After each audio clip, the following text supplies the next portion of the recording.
हमारे यहाँ हर इतवार पर माशाल्लाह अल्हम्दुलिल्लाह से यही नाश्ता बनता है। बच्चों से लेकर बड़े तक सभी इसे चूम चाट कर बड़े मज़े ले लेकर खाते हैं। इतना मज़ेदार अंडा पराठा, बन पराठा, हर तरह का पराठा अब हो चुका पुराना। कुछ ऐसा नया बनाए जो हर कोई हो जाए आपका दीवाना। अभी पराठों की इसने छुट्टी कर देनी है और हम माशाल्लाह से इसे फ्रोज़न बनाकर सेल भी कर रहे हैं। अस्सलाम वालेकुम, मैं हूँ किरण और आप देख रहे हैं यूट्यूब चैनल किरण के खाने। आपने ना मजबूर हो जाना इसे बार बार बनाने पर।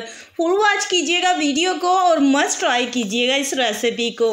पहले हम आटा गूंदेंगे, फिर हम मसाला तैयार करेंगे। तो आटा गूंदने के लिए हमने मैदे का इस्तेमाल किया। सबसे पहले इसे छान लेंगे। 2.5 कप हमने टी कप के हिसाब से मैदा लिया है। 1 टीस्पून इसमें नमक डाल दिया है और तकरीबन 4 टीस्पून इसमें हम देसी घी का इस्तेमाल कर रहे हैं। देसी घी या डालडा घी, किसी घी का भी इस्तेमाल कर सकते हैं। अच्छी तरह आपने मिक्स कर लेना आटे में नमक और घी को।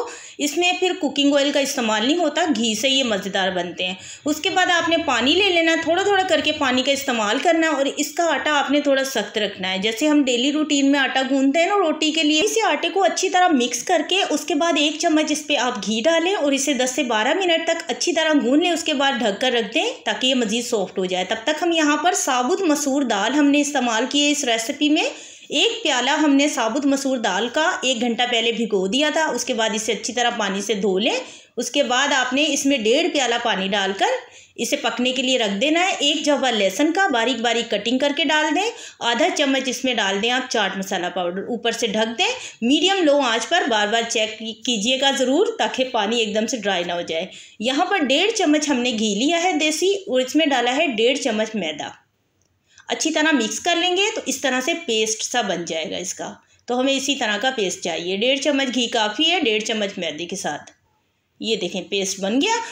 चलिए फिर जब तक दाल गलती है तब तक यहाँ पर हमारा आटा हो चुका है सॉफ्ट। तो हम ये स्टेप जो कर रहे हैं ना ये लाजमी है और इसी में थोड़ी सी मेहनत है। जब तक आप दाल रखेंगे ना गलने के लिए तब तक आपने ये काम कर लेना है। यहाँ पर आटा हमारा सॉफ्ट हो चुका था। 3 पेड़े इसमें से निकाल लिए। जितना आटा हमने गूंदा है उस हिसाब से डेली रूटीन में जैसे आप चपाती रोटी बनाते हैं उस हिसाब का ही हमने पेड़ा लिया है ताकि ये आसानी से आपके साथ जो रेसिपी शेयर कर रहे हैं ये बहुत आसान है और बहुत कम टाइम में बेहतरीन नाश्ता बनता है। इस तरह से आपने बेल कर 3 एक बराबर रोटियां तैयार कर लेनी है। साइज़ में सारी एक जितनी हो और इतनी पतली आपने रोटी बेलनी है। इससे ज़्यादा मोटी नहीं बेलनी, इससे ज़्यादा बड़ी भी नहीं रखनी, इतनी पतली रखिएगा।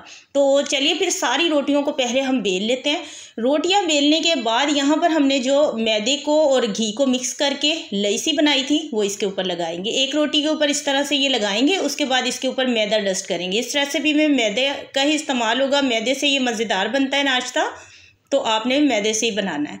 उसके बाद दूसरी रोटी रखने के बाद फिर से इसके ऊपर वही मैदे वाला पेस्ट लगाएंगे घी के साथ वाला और अच्छी तरह से तीनों रोटियों को इकट्ठा करके एक टाइट सा रोल बनाना है। रोल बनाते वक्त आपने एक टाइट सा रोल बनाना है। इस नाश्ते को तैयार करने में हमें सिर्फ 1 घंटा लगता है। संडे में अल्हम्दुलिल्लाह से 1 घंटे में ये बनकर तैयार हो जाते हैं। तो जब तक दाल गलती थी तो हमने सोचा रोल बना लेते हैं। 20 मिनट इसे रखेंगे तब तक दाल हमारी पक चुकी होगी। इसमें भी 20 मिनट का टाइम लगा है तो इसे ढक कर रख देते हैं 20 मिनट के लिए। तब तक दाल का मसाला तैयार करते हैं। और माशाल्लाह अल्हम्दुलिल्लाह से यहाँ पर दाल भी तकरीबन गल चुकी है और काफ़ी सारा इसमें पानी बाकी है। तो हमने चूल्हे की आंच को फुल कर लेना है और इसके पानी को ड्राई करना है। दाल हमारी बहुत अच्छी तरह गल चुकी है। इससे ज़्यादा हमने दाल को घुलाना नहीं है, हमें खिली खिली सी दाल चाहिए। 2 चम्मच हमने इमली का पानी तैयार किया था खट्टा फ्लेवर देने के लिए, वो डाल दिया। ना हो तो आप लेमन का इस्तेमाल कर सकते। पानी ड्राई करने के बाद दाल को थोड़ा ठंडा किया, एक डोंगे में निकाल लिया। 2 मीडियम साइज़ के बारीक कटिंग किए हुए प्याज डाल दिए। 1 चम्मच हमने दड़ा मिर्च का इस्तेमाल किया, 1 चम्मच नमक का, आधा चम्मच पिसा हुआ गरम मसाला पाउडर और इसमें डाली हैं तकरीबन 4 से 5 बारीक कटिंग की हुई हरी मिर्चें और खूब अच्छा सारा भर भर के आपने हरा धनिया डालना है। बहुत ही अच्छा फ्लेवर आता है, बहुत ही अच्छा टेस्टी बनकर तैयार होता है। इंशाल्लाह ताला आप बार बार इसे बनाकर खाएंगे। सारे मसालों के साथ इसे मिक्स कर लेंगे। पहले हमने दाल में नमक नहीं था डाला, अभी हमने नमक का इस्तेमाल किया। आप चक्कर कम ज़्यादा रख सकते हैं जितना आपको नमक खाने में पसंद है। लो जी, जब तक हमने मसाला तैयार किया अब रोल कह रहा है मैनू कटिंग करो, तो इनू कटिंग कर दिया हूँ इस तरह से। सबसे पहले हमने किनारों से दोनों तरफ से थोड़ा थोड़ा निकाल लिया। इसमें से भी हमने एक अपना पराठा तैयार कर ही लेना है। तो इस तरह से आपने रोल की कटिंग कर लेनी है। इसमें से तकरीबन जितने हम तैयार कर रहे हैं माशाल्लाह काफ़ी सारे बनकर तैयार हो जाते हैं थोड़े से मैदे के साथ। इस तरह से हल्का सा आपने बेलना है। अब इसके ऊपर ना ही खुश्क मैदे का इस्तेमाल करना है, किसी भी आटे का हमने इस्तेमाल नहीं करना, ना मैदे का इस्तेमाल करना है। इस तरह से छोटी सी आपने रोटी बेल लेनी है। रोटी बेलने के बाद इसमें भरकर आपने मसाले की स्टफिंग करनी है। यहाँ पर आप कहेंगे आपकी इसमें इतना ज़्यादा भरकर मसाला डाल रही है तो इसको हमने किस तरह से पैक करना है। तो बहुत आसान है, आपने परेशान बिल्कुल नहीं होना। बस मसाले की जो इसमें स्टफिंग होगी ना अच्छी भरी हुई होगी तो ये खाने में मज़ेदार लगेंगे। इस तरह से छोटी सी रोटी बेली, इसके अंदर मसाला रखा, उसके बाद हाथों की मदद लेकर चारों साइडों से इस तरह से आपने जोड़ देना है। जिस तरह आप कचौरी वगैरह तैयार की वो कभी इसी तरह से आपने इसे पैक करना है। उसके बाद देखिएगा हम इसके साथ करते क्या हैं। तो चलिए इसी तरह से हम सारे पैक कर लेते हैं। अच्छी खासी आपकी आपी ने ना भर भर के मसाले की स्टफिंग की है। वैसे तो बच्चे दाल वगैरह इतनी खाते नहीं है हमारे घर में, लेकिन इस तरह से ना बड़े ही चूम चाट के खाते हैं मज़े ले लेकर, और ये बहुत ही मज़ेदार बनता है।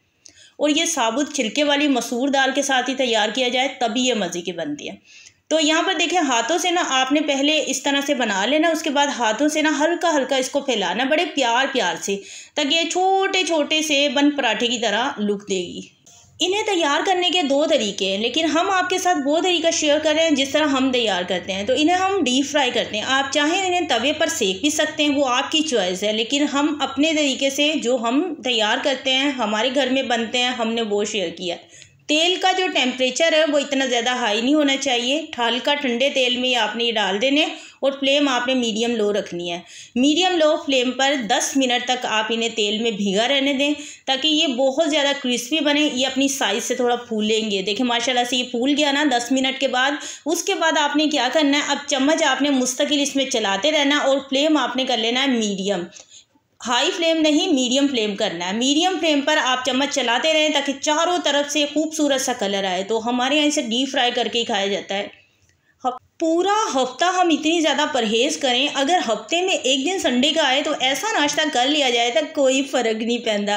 इतना मज़ेदार है, बच्चों का दिल खुश हो जाता है। बच्चों के साथ साथ फिर हमारी भी मौजें हो जाती हैं, हम भी खा लेते हैं। तो आप भी लाजमी ट्राई कीजिएगा, बहुत मज़ेदार बनते हैं। तो चम्मच को घुमाते शुमाते हमने इसे खूबसूरत कलर देने तक फ्राई किया। उसके बाद जी ऑयल से बाहर निकाल कर किसी छन्नी में रख दें, एक्स्ट्रा ऑयल निकल जाएगा, अंदर से बिल्कुल भी ऑयली नहीं होता। इतना मज़ेदार होता है, इतना टेस्टफुल होता है कि आपने इसे बार बार बनाना है। यहाँ पर देखें ये थाल भरकर तैयार हो चुका है। बाकी मेरे 3 फ्राई करने वाले बाकी हैं, तो मैंने सोचा यहाँ पर वीडियो का एंड करती हूँ। गर्मा गर्म जैसे ही तैयार हो ना, गर्मा गर्म खाओ तब मज़ा ही आ जाता। तो फिर इस रेसिपी को लाजमी ट्राई करना है ना, और फीडबैक लाजमी शेयर कीजिएगा कैसी लगी। स्पाइसेस तो आप अपनी चॉइस पर रख सकते हैं यार, हमने फुल रखे हैं, फुल स्पाइसी है ये। हमारी फैमिली को ना फुल स्पाइसी पसंद है। थैंक यू, अल्लाह हाफिज़। यहाँ पर मेरे हस्बैंड ने मुझे इतना परेशान किया होता, कह रहे थे मैं थाल उठाकर ना लेकर जा रहा हूँ, बहुत ठंडे हो रहे हैं। तो थैंक यू, अपना बहुत सारा ख्याल रखिएगा, बनाइएगा ज़रूर, देखें माशाल्लाह अल्हम्दुलिल्लाह से।